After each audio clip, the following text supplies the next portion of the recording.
Hi, it's Mike from Crossover Physical Therapy coming back at you with 16.4 mobility. Once again, Dave Castro and the people at headquarters have definitely put a challenge upon us. Got a lot of deadlifts coming your way, wall balls, so you've got to be pretty dynamic with your using full body movements. So what we want to do is we're going to get started with glute and low back smash with either a lacrosse ball or you can get a supernova, that'd be awesome. We're going to do the posterior chain floss again like we did last week. Also following that up with what we like to call labor and delivery. It's pretty much in a squat form against the wall. And then finishing up with a trap smash with the barbell. So just to get started, you can either use supernova or lacrosse ball. I prefer lacrosse ball. And so the spots that you're trying to target here, one, glutes. So this big meaty muscle right here on the outside of your hip. You have a bony part right here. You have the bony part right on the outside of your hip. You're going to meet that muscle right in the middle of there. So to start that, put this here. The easiest thing you can do is keep your legs straight so you can take some of your weight off with your leg. And you're just going to find a couple tender spots and roll out, roll in. And then if you want to progress this, make this harder, you move your foot up to your knee. If you want to get low back, again, we don't want to be right on the spine or we don't want to be right on a bone. We want to be on the muscle to the side. So we want to do this on both sides to get you ready for that deadlift. So you put it right here, maybe a little outside here. Follow that, what we call the iliac crest or the crest of the hip, around like this, and you'll find a couple tight spots. So again, you'll be on your back. Find that spot.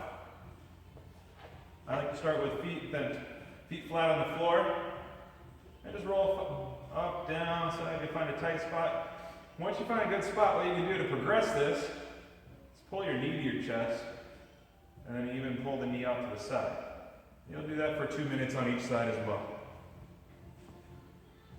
All right, so posterior chain floss, we did this last week. Quick review. You're going to drop your knee through the band. I'm using a 1.5 inch band. Right up in the hip joint. The side that you're stretching and mobilizing is the side that you put forward. So if my left foot's forward, keep the core engaged, hinge around the hip, and let that hamstring and that hip get pulled back a little bit by the band. And you'll feel that posterior chain, that hamstring probably most likely was going to load up first. But even you can get a little bit of a glute stretch with this. But don't sacrifice, this is this position we're trying to stay away from. Keep the back straight, bring the chest down.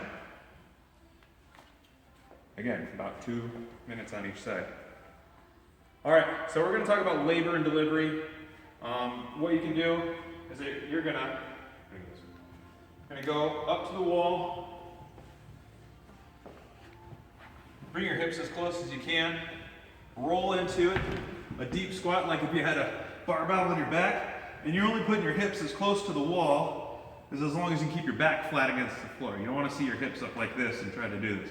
All right, so what we're going to do, squat stance with the feet here, and then you just find a nice tight spot, and then what you do is actually flatten the back against the floor, roll the hips up, back down, and then if you want a little bit more in the groin, push your feet out, or maybe your knees out like this.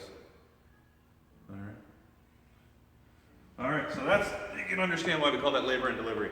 All right, so we're going to follow back over to the rack, the rig here. We're going to rack a barbell up, and this is for the upper trap smash. For those of us that are lucky to get over to those handstand push-ups, what you're going to do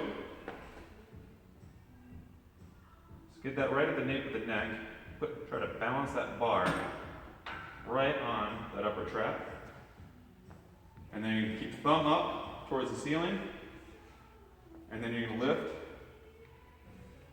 anywhere 10, 20 times. Find a new tight spot, roll it out, roll it in, push it out like this, put it across your back at an angle. Again, come up. If you want a little bit more pressure, drop this off the back of the shoulder a little bit more, so you have to hold this here so it doesn't fall out. And then again, follow up with this. All right, so those are a few things to get you started on 16.4.